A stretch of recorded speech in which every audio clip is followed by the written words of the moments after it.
기도하겠습니다. 그 아들과 함께 모든 걸 우리에게 주셨다고 말씀하셨습니다. 주님, 우리가 이 땅을 살아가는 동안에 저희들에게 주어진 그 놀라운 은혜와 축복을 누리며 살아가길 원합니다. 하나님께서 주신 그 놀라운 은총과 은혜를 기억하면서 항상 감사하며 찬양하는 삶이 되기를 원합니다. 오늘 말씀을 통하여 우리 심령을 일깨우시고 눈을 열어 영원한 하나님의 영광을 보는 복된 시간 될 수 있도록 저희들을 축복하여 주시옵소서. 예수님 이름으로 기도하옵나이다. 아멘.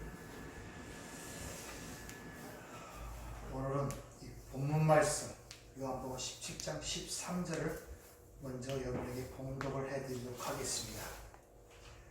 지금 내가 아버지께로 가오니 내가 세상에서 이 말을 하옵는 것은 그들로 내 기쁨을 그들 안에 충만히 가지게 하려 함이니이다. 아멘. 주님께서 자신이 하시는 말씀들을 통하여 주는 것들을 분명히 일러주는 것이 앞에서부터 나오는데 15장 11절을 보면 내가 이것을 너에게 이름은 내 기쁨이 너희 안에 있어 너희 기쁨을 충만하게 하려 함이라. 또 14장 27절을 보면 평안을 너에게 끼치노니 곧 나의 평안을 너에게 주노라. 내가 주는 것은 세상이 주는 것 같지 아니하다. 이렇게 말씀하시는 것을 볼 수 있습니다.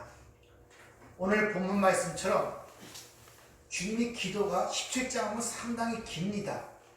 그럼에도 불구하고 그 기도는 대충 우리가 생각하기를 혼자 하시는 기도가 아니라 그 모든 제자들이 들을 수 있도록 기도하고 있다는 것입니다. 아마 사도 요한이 그걸 들었기 때문에 오늘 그 기도의 내용의 전문을 우리 요한복음을 통해서 기록하여 오늘 우리에게 보여주고 있는데, 그렇게 제자들이 그 주님이 하시는 기도를 듣도록 하시는 이유가 뭐냐? 그들 속에 주님의 기쁨이 충만하게 채워지도록 하기 위해서 기도하신다고 그렇게 일러주고 있습니다. 아마 우리 기독교인들이 누리는 축복 중에 하나가 바로 이 기쁨의 영으로 충만한 것이 아닌가 이렇게 생각이 됩니다. 또한 이것이 하나님을 영화롭게 하는 길이기도 하죠. 그래서 인간의 제일 되는 목적이 무엇이냐? 거기에 대한 답변이 하나님을 영화롭게 할 뿐만 아니라 그를 영원토록 즐거워하는 것, 기뻐하는 것, 그것이 인간의 제일 목적이라고도 그렇게 이야기하고 있죠.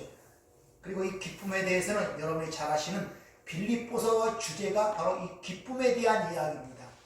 근데 이 빌립보서가 옥중에서 기록된 서신서예요. 옥에서 기쁨을 주제로 하여 서신서를 썼다는 이 내용을 통하여 우리 그리스도인들에게 많은 의미를 지금 시사하고 있다는 것이죠.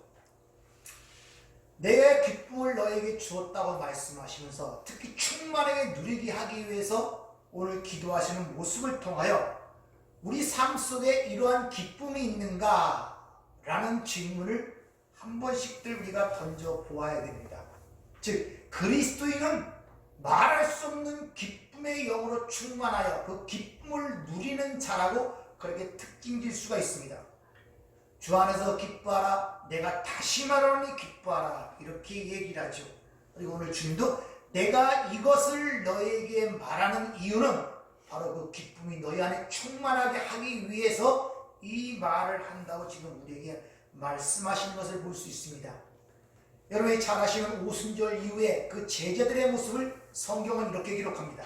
사도행전 13장 50절 제자들이 기쁨과 성령으로 충만하니라. 즉 그리스도인들의 삶의 특징을 얘기를 하자면 기쁨과 성령이 충만한 자라고 그렇게 정의할 수도 있다는 것입니다. 뿐만 아니라 우리 주님의 탄생 기사에서도 기쁨이 나오죠.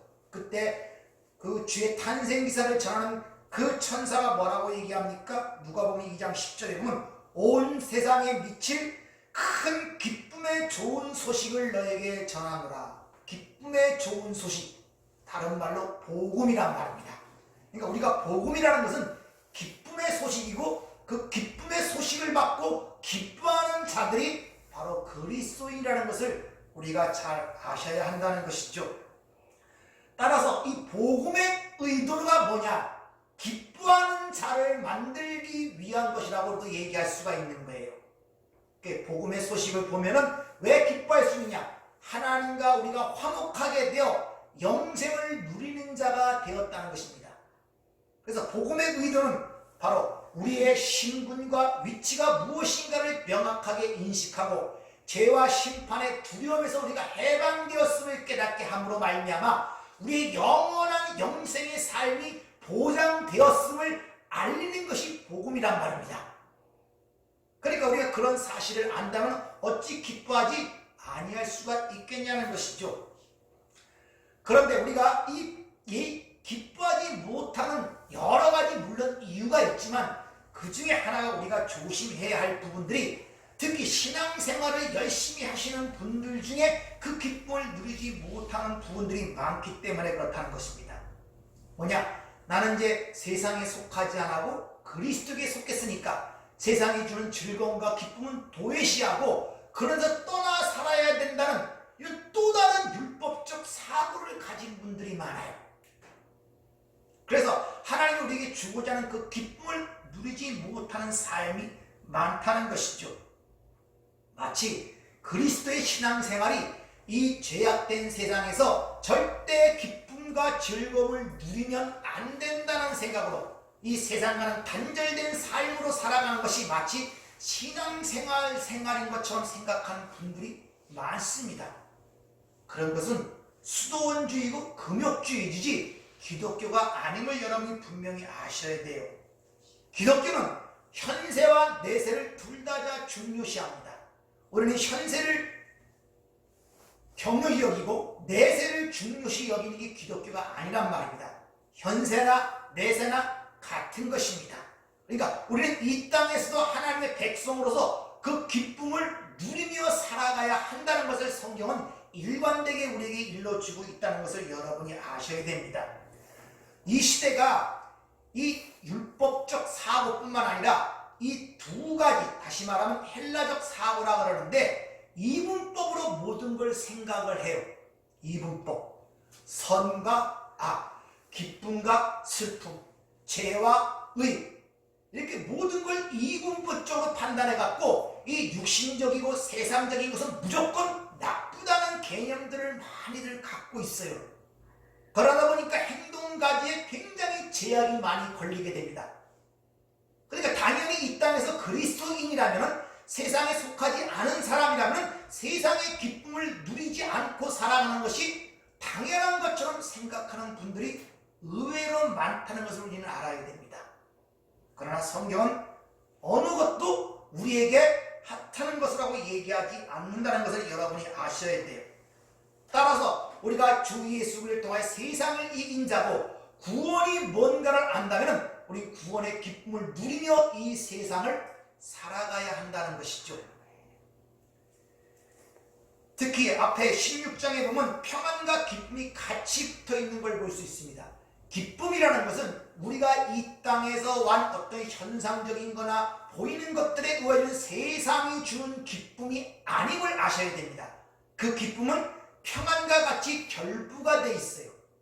그러니까 그 기쁨은 단지 왔다가 가는 그런 기쁨이 아니라 영원히 지속되는, 어떤 것도 세상이 침범할 수 없는 그런 기쁨을 여러분이 잘 인식하시길 바랍니다. 그래서 여러분들이 그 기쁨의 삶의 모습이 어떤가를 보시려면 사도행전을 오순절 이후의 그 사도들, 제자들의 모습, 하나님 믿는 그리스도인들의 삶의 모습이 쫙 그려지는데 그들은 항상 뭔가 기뻐하며 즐거워하며 일을 한다는 것을 우리가 볼 수 있잖아요. 근데 그들의 상황이 결코 좋지 않아요. 핍박과 억압, 유대인들의 어떤 엄청난 그런 박해 속에서도 그들의 삶은 항상 기쁨과 성령이 충만한 가운데 살아가고 있음을 우리가 어렵지 않게 사도행전을 통해서 볼 수 있다는 것이죠. 즉, 그 우리가 누려야 할 기쁨은 세상의 어떤 조건과 환경에 좌우되지 아니하는 기쁨을 여러분이 잘 아셔야 한다는 것입니다. 따라서 비참하고 우울한 삶을 사는 그 하나님의 백성들은 결코 그것이 그리스도인들의 모습이 아니며 더 나아가서는 예수 그리스도의 사역을 훼손하기까지 한다는 것을 아셔야 됩니다. 누가 항상 우울하고 비참한 삶을 살아가는 그런 인상을 주는 그런 사람을 보고 하나님을 보겠습니까? 절대 그렇지 않다는 것이죠. 따라서 예수 그리스도께서 십자가의 사역을 통해서 만들고자 한 하나의 사역 중에 하나가 바로 기쁨의 백성으로 만드시기 위한 것임을 우리는 잘 알아야 돼요. 그래서 여러분, 기뻐하라는 그 단어가 명령형입니다. 의무가 확실히 해야 될 명령, 그리고 하나님의 뜻이라고 명확하게 대달하면서 5장 16절은 정의하고 있죠. 너희를 향한 하나님의 뜻, 의지란 말입니다. 따라서 우리는 이 기쁨에 대하여 뭔가를 잘 이해를 하셔야 된다는 것이죠. 왜 그리스도인은 기쁨의 사람이 되어야 할 이유와 뿐만 아니라 그것은 하나님의 영광을 위한 것이기 때문에도 그래요. 그러므로 우리가 누려야 할 기쁨이 무엇인가를 잘 아셔야 됩니다. 사실 우리가 보이는 세상에서 현실적으로 본다면 우리의 감정적으로 기본적으로 기뻐할 것들이 그렇게 많지 않습니다. 또 세상이 주는 기쁨은 영속적이지 못하고 그때뿐이고, 따라서 오늘 이 기쁨이 무엇인가에 대해서 잘 아셔야만이 우리가 이 기쁨을 누리는 축복을 놓치지 않을 수 있다는 것을 여러분이 잘 인식하길 부탁을 드립니다. 오늘 주님 말씀하시기를 바로 우리가 누려야 할 기쁨은 우리의 것이 아니라 주님의 기쁨이라는 사실에 여러분이 주의를 기울이셔야 돼요. 세상이 주는 기쁨이 아닌 주님의 기쁨을 우리에게 주었다고 말씀하고 계시죠. 그래서 내가 세상에서 이 말을 하는 것은 저희로 내 기쁨을 저희 안에 충만하게 하려 함이니라, 이렇게 이야기를 합니다. 그럼 주님의 기쁨이라면 우리가 흔히 생각하는 세상적 기쁨이 아님이 여기서 알 수 있잖아요.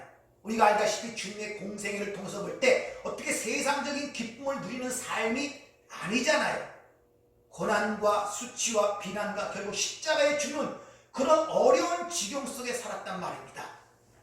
고난과 고통의 삶이었지만 역설적으로 예수님은 나의 기쁨을 너에게 준다는 그 말씀을 통해 기쁨의 사람이었어요. 따라서 예수님이 가진 그 기쁨은 우리가 생각하는 세상적인 그런 일반적 세속적이고 조잡한 기쁨이 아님을 먼저 우리는 알아야 돼요. 자꾸 기쁨이라 그러니까 이 세상을 배우고 세상의 어떤 것을 소유함으로 말미암아 남의 칭찬으로 말미암아 주어지는 잠시적인 그런 감정적 기쁨을 생각하고 있는데, 성경이 말하는 기쁨은 그런 것이 아님을 여러분이 아셔야 됩니다. 주님의 기쁨은 거룩한 기쁨이었고 진리와 진정하고 정직한 기쁨이었음을 여러분이 먼저 아셔야 돼요. 그래서 질고를 아시고 고통을 아시는 분이었지만 동시에 기쁨을 아시는 분이었다는 역설적인 면을 갖고 있다는 것을 아셔야 됩니다.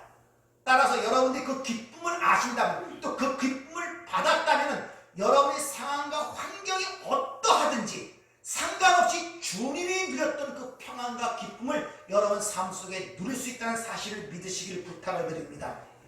따라서 이 기쁨은 내가 어떤 일을 해서 생산해내고 내가 기뻐할 수 있는 것이 아니라 받아서 누리는 거예요. 좀 쉬운 말로 얘기하면 내가 그리스도인이라면 그리스도인이 되기 위해서 어떤 일을 하는 사람이나 그리스도인이 되어서 자연적으로 발생하는 것이라는 차이가 많다는 것입니다. 그러니까 내가 그리스도인으로서 어떻게든지 기쁘게 살아야지 이렇게 스스로 노력하고 생산해내려 하면 할수록 여러분은 더 비참하고 우울한 사람이 될 수 있다는 사실들을 아셔야 돼요. 절대 그것을 우리 스스로 생산해낼 수 없다는 사실을 아셔야 됩니다. 그래서 주님이 나의 기쁨, 내 기쁨을 너에게 준다고 말씀하시는 것입니다. 그리고 그 주님이 우리에게 주시는 기쁨은 주님이 알고 있는 기쁨이었어요. 이것이 뭘 의도하는가를 알고 있는 기쁨이었단 말입니다. 세상에 우리는 누리는 기쁨은 우연치 않게 로또가 당첨되거나 산삼이 발견되거나 또 세상에 어떤 추구하는 것들을 했을 때 그걸로 인하여 어떤 기쁨을 얻게 되죠. 그러나 주님이 우리 주시는 기쁨은 확실히 뭔가를 알고 있는 기쁨이었단 말입니다. 그것이 요한복음 16장 말미에 보면 이런 말씀이 있습니다. 너희가 각각 제 곳으로 흩어지고 나를 혼자 버려둘 때가 왔나니 벌써 왔도다. 모든 제자가 자신을 버리고 다 도망간다는 사실을 얘기한 다음에 뭐라고 말씀하시냐? 그러나 나 혼자 있는 것이 아니라 아버지께서 나와 함께 있느니라. 이렇게 말씀하시는 것을 볼 수 있죠. 이것이 바로 우리 주님이 소유하셨던 기쁨이었단 말입니다. 다 버려요. 다 버려요. 어느 누구도 자기를 좋아하거나 쫓아오는 거 모든 것이 다 버려요. 그런 절망적인 순간에 누가 나와 함께 있는 사실을 알겠다고? 하나님이 나와 함께, 아버지가 나와 함께 한다는 사실을 알았단 말입니다. 다시 말하면 주님이 가졌던 그 기쁨은 뭐냐? 임마누엘의 기쁨이었단 말입니다. 여러분이 가지고 누려야 할 기쁨은 다시 말하면 임마누엘의 기쁨이란 말입니다. 이것이 바로 그리스도인들이 누려야 할 기쁨인데 그 기쁨은 얼마나 엄청나고 큰지 그 앞에 닥칠 십자가를 능히 이기고 그것을 하찮게 여기고 나아갈 수 있는 그런 기쁨이었음을 히브리서는 기록하고 있습니다. 히브리서 12장 2절을 보면 믿음의 주요 온전케 하시는 예수를 바라보자. 그는 그 앞에 있는 기쁨을 위하여 십자가를 참으사 부끄러움을 개의치 않으시니 하나님 우편에 앉으셨느니라. 그 하나님과 함께하는 기쁨은 십자가의 기쁨을 능가하는 기쁨이었단 말입니다. 그 고통을, 그리고 그걸 능히 참을 수 있는 힘을 거기서 부여받았다고 히브리서는 그렇게 우리에게 기록을 하고 있다는 것입니다. 이것이 주님의 기쁨이었어요. 그 기쁨은 하나님을 아는 기쁨이었단 말입니다. 바로 여러분들이 그 받은 그 기쁨을 그대로 주님이 우리에게 주신 거예요. 여러분이 지금 하나님과 함께 계시잖아요. 성령이 내주하시잖아요. 임마누엘의 삶을 살고 있지 않습니까? 기쁨의 원천이 거기로부터 오는 거예요. 이 세상으로부터 오는 것이 아니라. 따라서 성령의 열매 중에도 바로 이 기쁨이 성령이 산출하는 한 열매로 등장하죠. 그것이 바로 다른 말로 거기서 기록되는데 희락이란 말이 이 기쁨이란 말과 동의어입니다. 바로 성령께서 우리 안에 내주하시면서 성령의 열매를 했는데 거기서 사랑과 희락, 그 희락이란 게 기쁨이란 말입니다. 그러면 여러분은 어느 상황과 상관없이 임마누엘 하나님, 성령이 내주하시고 삼위일체 하나님이 내 안에 내주하심으로 말미암아 어디서든지 그 기쁨의 삶을 누릴 수가 있는 것입니다. 그래서 주님이 다 떠나도 아버지가 나와 함께 하심으로 말미암아 그 기쁨으로 십자가를 능히 참고 이겨나가실 수가 있었던 이유가 바로 거기 있는 것입니다. 따라서 이 기쁨은 전적으로 위로부터 오는 것이며 이 세상의 환경에 전혀 매여 있지 않다는 사실을 여러분이 아시기 바랍니다. 결코 세상의 환경으로부터는 이런 기쁨이 우리에게 나올 수가 없다는 것이죠. 그래서 주님은 이 땅에서 고난의 사람으로 이 땅을 살아갔지만 항상 하나님과 함께하는 삶을 통하여 고난과 질고의 삶이었지만 그걸 능히 이길 수 있는 또한 기쁨의 삶을 살아갈 수가 있었던 것입니다. 오늘 그것을 우리에게 지금 일러주시는 거예요. 그래서 주님의 공생의 주님은 폭풍을 이는 배를 타고 가면서 제자들은 나가 죽겠다고 이리 뛰고 저리 뛰는데 주님은 그 안에 잠을 주무시는 모습으로 성경은 기록하고죠. 왜? 하나님과 함께하는 기쁨을 갖고 있었기 때문에 평안을 유지할 수가 있었다는 것이죠. 즉 주님은 어떤 상황과 환경 속에 요동치지 않은 무엇인가 견고한 요새를 갖고 있는데 그것이 바로 하나님과 함께하는 기쁨이었단 말입니다. 그러면 그것이 어떻게 그게 가능한가? 그게 바로 빌립보서 4장의 이야기입니다. 하나님의 평강이 내 마음과 생각을 지키시고 바로 그게 우리가 누리는 기쁨이에요. 하나님의 평강이 우리 마음과 생각을 요새와 같이 딱 붙들고 있다면 세상의 어떤 것도 거기에 침범할 수가 없는 것입니다. 바로 거기서 평강과 기쁨을 우리가 누릴 수 있다는 사실을 여러분이 아시길 부탁을 드립니다. 세상적 기쁨은 여러분이 아시다시피 항상 환경에 의하여 좌지우지된, 잘 나가던 사람이 어떤 사고나 잘못된 것을 통하여 한순간에 무너지는 것들을 우리는 많이들 경험하잖아요. 그래서 우리는 평탄한 삶을 사는 것 같다가 누가 하나 갑자기 아프면 온 가족이 그것 때문에 힘들어하잖아요. 막 고통스러워하고 이리 뛰고 저리 뛰고 잠시 잘 나가는 것 같은데 뭔가 사소하게 잘못되면 그 기쁨은 순식간에 사라진다는 것을 우리 경험상 알고 있잖아요. 따라서 세상이 주는 기쁨이라는 것은 영속적인 것이 될 수가 없어요. 그리고 항상 세상이 주는 기쁨은 뭔가를 이끌어냅니다. 다시 말하면 우리 안에서 뭐를 소멸시켜 갑니다. 그렇기 때문에 기쁨이 반드시 사라질 수밖에 없다는 것을 우리에게 가르쳐주고 있는 것입니다.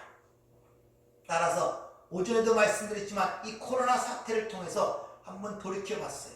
아무것도 할 수 없는 상태 속에서 진짜 한 주님이 나와 함께 하시는 이 주님의 기쁨을 지금 내가 누리고 평안을 누리고 있는가? 아니면 세상의 보는 것들을 의지하여 그것 때문에 불안하고 두렵고 떨리고 우왕좌왕하지 않는가? 이런 문제들을 오늘 이 코로나 사태를 통해서 다시 한번 우리를 돌아보는 그런 계기가 될 줄 믿습니다. 여러분들 하나님과 함께 하신다는 것을 확신한다면, 그 주님이 주신 기쁨을 소유하고 있음을 믿으신다면 상황이 어떻게 되든지 어떤 조건이든지 아무런 문제가 되지 않아요. 하나님의 평강이 여러분의 마음과 생각을 지키실 줄 확신합니다. 따라서 로마서 8장 말미에 사도 바울은 엄청난 사건을 겪은 이후에 그 모든 문제를 이렇게 얘기를 하죠. 그러나 이 모든 일을 우리를 사랑하시는 이로 말미암아 넉넉히 이겼느니라. 칼이나 어떤 것도 하나님의 사랑에서 우리를 끊을 자가 없다고 얘기를 하죠. 여기서 넉넉히 이긴다는 가 휘페르 니카오, 휘페르 초월적인 전치사, 니카오 승리하다, 모든 가장 큰 승리를 얻게 한다는 그런 말의 의미가 거기 있는 것입니다. 우리는 이 세상을 살아가면서 이 환경과 여건을 초월하여 살 수 있는 유일한 수단과 방법을 갖고 있는 게 그리스도인이에요. 그래서 우리가 교회사를 보면은 어떤 상황 속에서 그들은 기쁨을 잃지 않고 하나님께 감사하며 찬양하며 살아갔던 삶의 모습들이 기록되어 있는 이유가 바로 거기 있습니다. 바로 그들의 마음과 생각을 하나님께서 지켜주셨고 하나님께서 그 순간도 함께 하셨기 때문에 순교의 자리에서도 하나님을 찬양할 수 있었던 이유가 바로 거기 있는 것입니다. 그러면 이 기쁨을 우리가 가능케 해야 되는데 어떻게 하면 가능케 할 수 있느냐? 어떻게 하느냐? 첫째는 여러분이 아시다시피 오늘 주님의 기도하는 모습을 통해서 하나님 아들 예수 그리스도가 항상 우리를 위해 기도하신다는 사실을 알고 계셔야 돼요. 이것은 한순간에 끊치는 것이 아니라 우리가 하나님 나라에 이를 때까지 하나님 보좌 우편에서 우리를 위해 간구하신다는 사실을 여러분이 믿으시길 바랍니다. 따라서 그런 지식을 갖고 있는 게 중요한 거예요. 오늘 이것을 너에게 말하는, 이것을 너에게 명하는, 그러니까 하나님은 우리를 위해서 어떤 일을 하시고 어떻게 기도하고 간구하는 것을 우리가 그 아는 지식이 많을수록 여러분의 마음과 생각을 하나님께서 지켜주신다는 사실을 아시길 바랍니다. 그리고 우리가 집중해야 할 것은 내 자신과 세상이 아니라 바로 하나님의 사랑에 여러분이 집중을 하셔야 돼요. 예수를 믿다 보면은 내가 어떤 실수와 실패를 통하여 내가 하나님을 사랑하지 않는가? 이런 의문이 들 때가 있어요. 왜? 내 자신의 행위를 보면 마땅히 하나님을 사랑해야 되고 이런 일 저런 일을 해야 되는데 그러지 못한 내 자신을 볼 때가 얼마나 많습니까? 그럴 때 여러분 그렇게 생각하시면 그럼에도 불구하고 여러분을 사랑하신다는 사실을 아셔야 됩니다. 하나님이 먼저 여러분을 사랑하셨습니다. 여러분 하나님을 모를 때, 세상의 죄로 살아갈 때 하나님은 여러분을 사랑해서 그 아들 십자가에 못 박았다는 사실을 여러분이 기억하시길 바랍니다. 자꾸 하나님의 사랑에 집중하지 못하고 하나님에 대한 나의 어떤 의무나 책임을 다하지 못하는 자기 자신에 집중하게 되면 자꾸 비참하게 돼요. 신앙생활. 따라서 이 부분을 우리가 잘 기억을 해야 돼요. 그래서 주님 말씀하시죠. 아버지께서 나를 사랑하신 것 같이 나도 너희를 사랑했다고 얘기합니다. 먼저 하나님이 우리를 사랑했다는 이것에부터 출발하지 않으면 자꾸 여러분의 행위와 내 현실의 문제에 연관이 되어 하나님의 사랑을 확인하게 되기 때문에 계속 어려워지고 비참해져요. 여러분이 어떠하든지 하나님의 사랑하셨음을 믿으시길 바랍니다. 왜? 구원의 기쁨이라는 것은 내가 예수 믿기 전에 어떤 사람이었는가를 아는 동시에 예수 믿은 이후에 내가 어떤 사람을 알면도 불구하고 하나님은 나를 사랑하신다는 거예요. 예수 믿지 않았을 때도 나를 사랑하셨고 예수 믿고 난 이후도 하나님은 나를 사랑하신다는 것입니다. 그러니까 여러분의 이 땅에 생긴 어떤 것도 하나님의 사랑에서 끊을 자가 없다고 사도 바울이 로마서 8장의 마지막에 강력하게 외치는 이유가 바로 거기 있는 거예요. 그것을 기억하셔야 여러분이 진정한 그 기쁨을 누릴 수 있다는 것입니다. 우리를 위해 사망의 법에서 해방시켰다고 말씀하시고 뿐만 아니라 하나님의 자녀로 하나님 나라의 상속자로 우리가 만들어졌다고 그렇게 얘기를 합니다. 뿐만 아니라 성령을 내주하게 하심으로 말미암아 하나님과 교제하는 가운데 있다고 얘기하죠. 성도는 이와 같이 하나님의 모든 걸 받아들인 자고 하나님의 겉으로 이 세상에 살아가고 있다는 그런 하나님의 진리의 말씀과 하나님의 사랑에 집중을 하고 봐야 되지, 무엇이든지 나에 대해서 먼저 관찰하고 나를 먼저 집중해가면 사단의 계략이에요. 그러니까 여러분 삶에 내 자신을 너무 관심을 갖지 말아요. 내가 왜 이럴까? 내가 왜 저럴까? 이럴까 저럴까? 아니에요. 그럼에도 불구하고 여러분을 구원하셨고 여러분을 위해 하나님의 아들을 보내셨단 말입니다. 근데 자꾸 내 자신만 바라보면 남는 게 뭔지 아십니까? 죄의식밖에 안 남아요. 그럼 비참하고 우울한 그리스도인이 된다는 것입니다.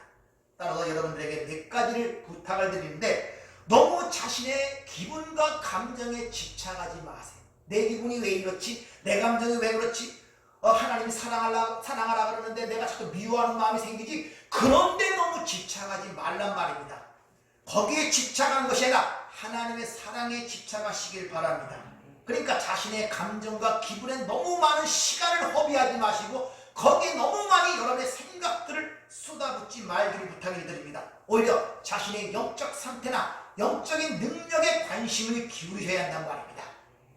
그리고 또 하나 주님 말씀하시기를 내가 이른 말, 이 말이 영이요 생명이라고 주님이 말씀하시죠. 즉 이 말, 이 영, 이 생명에 관심을 집중하는 법을 배우셔야 돼요.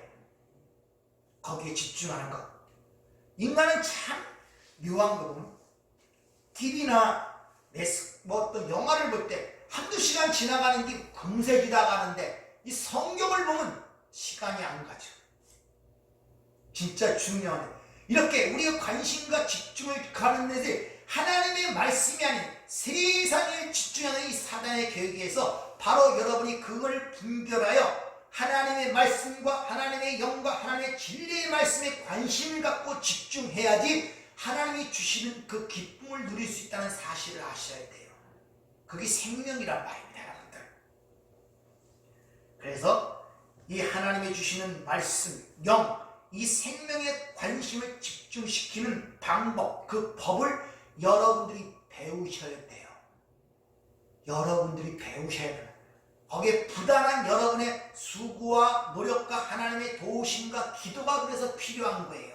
그래서 하루에 5장씩 성경을 읽자, 그런 훈련의 과정이 왜 나옵니까? 거기에 집중시키는 법을 배우기 위하여. 그렇게 따로 시간을 떼어놓고 내가 집중하지 않으면 절대 스스로 그건 되어지지 않습니다. 여러분이 거기에 기울이셔야 돼요. 노력과 시간을 들이셔야 된단 말입니다. 그리고 무엇보다 하나님과 교제하는 데 방해되는 장애물들을 제거하셔야 돼요. 내가 하나님과 교제하는 데 방해되는 장애물들이 있어요. 꼭 그 시간에 이상한 일들이 일어난다든지, 만약 그것이 계속된다면 양심이 나를 고소하기 시작합니다. 우리를 송사하기 시작한단 말입니다. 성령을 둘째쳐놓고 우리 안에 주어진 그 양심이 나를 고소하기 시작하면 자꾸 하나님과 관계가 멀어지게 되고 자꾸 숨게 돼요. 하나님 앞에서. 따라서 하나님과 관계, 하나님의 교제를 막는 장애물이 무엇인가를 잘 보셔서 그것들을 제거하셔야 됩니다. 그것이 뭔지를 잘 보셔갖고, 따라서 우리 마음이 불편해지지 않도록 하나님과 나의 관계 속에서 하나님과 마음이 교제가 있고 하나님의 백성은 반드시 하나님의 관계가 잘못되면 불편해져요. 마음이 자꾸 하여튼 뭔가 화장실에 가서 안 닦은 사람처럼 뭔가 묵직하고 그래요. 그것은 지금 양심이 나를 송사하고 있다는 거예요. 그럼 뭐 때문에 그런가를 바라봐야 돼요. 그리고 그것이 성령에 깨닫게 되면 즉시 그 장애물을 제거하는 일을 여러분들이 하셔야 됩니다. 은혜라는 것은 우리에게 거저 주어지지만 누리는 것은 여러분들이 노력을 하셔야 돼요. 하나님께서 거정을 하고 진수성찬을 차려놓으시지만 여러분의 입을 열어 집어넣지는 않는단 말입니다. 그 진수성찬을 바라본 자들은 와서 내 것으로 먹어야 돼요. 그럴 때 여러분이 그걸 누릴 수 있다는 사실을 믿으시길 바랍니다. 이와 같이 세상의 기쁨은 다른 기쁨을 뺏어가거나 소멸되고 허망으로 끝나간다는 사실을 여러분이 아셔야 되고, 이렇게 하나님이 우리에게 예수를 통해 하신 말씀들, 이 말을 너에게 하는 것은, 이것을 너에게 명하면, 계속 이런 말이 반복되면서 우리에게는 하나님 우리에게 주신 진리를 항상 심사숙고 묵상하는 가운데 그것이 내 것이 되어야 되고, 그것은 바로 내 안에 계신 성령을 통하여 진리의 영을 통하여 하나님과 함께하는 임마누엘의 그 삶을 통하여 드러날 때 하나님의 평강이 그 삶을 요새처럼 보호하시는 거예요. 그러니까 어떤 것이 그 삶이 들어가더라도 요동치지 아니할 수가 있다는 것을 여러분이 믿으시길 바랍니다. 오늘도 주님이 그 기쁨을 우리에게 누리게 하고 주셨다고 말씀하고 있습니다. 평강도 우리에게 주셨다고 말씀하고 있단 말입니다. 근데 그 기쁨은 세상이 줄 수 없는 기쁨이라는 이 사실을 여러분이 잘 기억하시기 바랍니다. 따라서 세상의 환경과 여건을 통해 주는 기쁨은 결코 하나님이 진정 주고자 하는 기쁨이 아닌 것입니다. 그건 선물이라고 얘기할 수가 있죠. 아이들에게 어머니가 뭘 샀는데 그때는 기쁘잖아요. 그러나 잠시 그 기쁨이 유지가 되느냐? 아니란 말입니다. 그러므로 이 세상이 줄 수 없는 기쁨이 여러분 삶 속에 드러나시고, 바로 그런 기쁨을 주시기 위하여 하나님의 아들이 이 땅에 오셨으며, 그것을 표현하기를 기쁨의 소식, 또 다른 말로 복음이라고 그렇게 우리에게 일러주고 있는 것입니다. 여러분의 마음과 생각이 하나님의 평강으로 지키는 또 한 주간이 되기를 주의로 부탁을 드립니다. 기도하겠습니다. 은혜롭고 자비로우신 아버지 하나님, 나의 기쁨을 너에게 준다고 말씀하셨고, 나의 평안을 너에게 주신다고 말씀하셨고, 이 모든 것은 세상이 주는 것 같지 아니하다고 말씀하셨습니다. 주님, 우리가 이왕이면 이 땅을 살아가면서 주어지는 그 평강과 기쁨 속에 누리며 살아가는 저희가 되게 하시며, 그를 통하여 하나님의 영광이 드러나는 우리의 온전한 삶이 될 수 있도록 저희들을 축복하여 주시옵소서. 이제 2월 또 새 한 달을 맞이합니다. 하나님 주어진 그 시간 속에서 하나님의 역사를 보기를 원하며 내 삶을 통해 그려내시는 하나님의 놀라운 그 은혜를 우리가 바라보고 누리기를 원합니다. 또 이 한 달 2021년 2월달을 우리에게 허락하신 그 하나님의 영광을 바라보는 우리의 삶이 될 수 있도록 축복하여 주시옵소서. 예수님 이름으로 기도하옵나이다. 아멘.